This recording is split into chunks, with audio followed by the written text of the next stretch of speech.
Thank you, Eddie, for agreeing to take the interview. You have a long experience in television in Africa. Could you comment on the evolution of the market and the trends that you see emerging in the market in Africa? Yeah, sure. Thank you for asking me to interview. It's very interesting because I think a few years ago, a lot of people were focusing on international content, bringing international content into Africa and specifically Nigeria, which is the market I know most about. And now, most people are talking about local content, how to take Nigerian content outside to the world, or how to bring Nigerian content, to the people in Nigeria, because you see international players,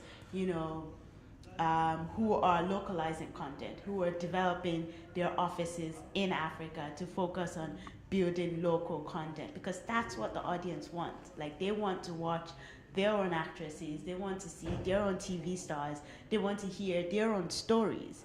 And so you have international players localizing their content, and you have local players now improving on the quality and the output of their content because they know that content is being exported, to the world. The content is being exported in the rest of Africa from Nigeria. You're saying it's exported to the world as well. Do you see hubs of production growing in Africa? Definitely. I think that one of the pieces that we could make stronger in Africa as a whole is finding collaboration, right? So Nollywood is very big, obviously, in Nigeria. It's big in Ghana, it's big in Kenya, it's big in South Africa. So how can we find like a common outfit where everyone can sort of work together? Nigerian content producers can go to Ghana and shoot a movie, or can go to South Africa and shoot a movie, and it's an easy access for everyone, or vice versa. South Africans can come to Nigeria and you can see a South African actress in a Nollywood movie. I think that would really speak more about Africa as a whole to the world, to the other continents. But once we have that collaboration between African countries, I think we could really sell African content bigger as a whole. And one issue would also be for free-to-air TV channel, the advertising revenue that they can get from the content and in their channel. Did you see it changing in the past few years? Is it easier to measure audience? I think that's still developing. Free-to-air channels today, at least in Nigeria, for example, they don't even have, a substantial budget to acquire content.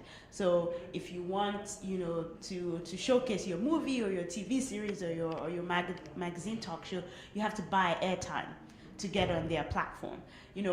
Regardless of how great your content is, I think it's one in a million, or one in 1,000 that you would see a free-to-air channel buying content because they want to put it on their platform. And that's just because the way that they get it's hard to get advertising revenue.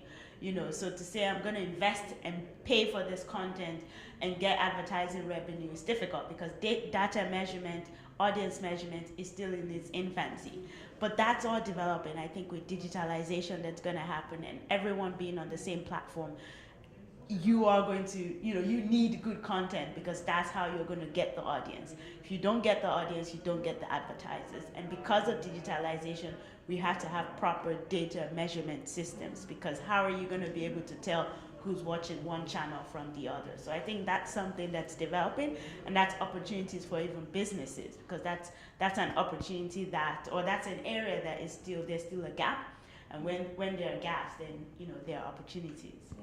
And even in terms of content and genre, that would be a way to see which content is working the most. Exactly. Who's watching what TV show from the other? And so far, how can you tell if a TV show is more successful than a series or than an entertainment program? I mean, we have, for the free-to-air channels, we do have data measurement systems. I think some of the questions is how what's the integrity and how accurate they are. But at least we have that data, so you can tell, what show is more popular or what show gathers more audience than the other. Another way is by social media. It's by what social media interactiveness is the show gaining. Is the show trending online when it's on air, or even when it's not on air, people still talking about it. That's one way you can tell whether or not a show is gaining popularity. We don't yet have a system like Nielsen, for example, in America, where you can actually, that data can be, as close as accurate as possible. But I think that's something that, in a few years will be developed because of the digital migration that's going to happen. And piracy is now very strong, very big in Africa. Do you think that this will change with more regulation maybe, or with a need for better content, better quality? Piracy is always a hot topic. How it's going to change, I don't know. Because we've been talking about regulation changing piracy, and still nothing has happened. And I don't know if the government is going to take it seriously. I hope they do, because it definitely does eat into content producers' revenue. Because if they can make revenue, then they can continue to make great content. A movie comes out today and it's in the cinema, and tomorrow you already have the DVDs on the street.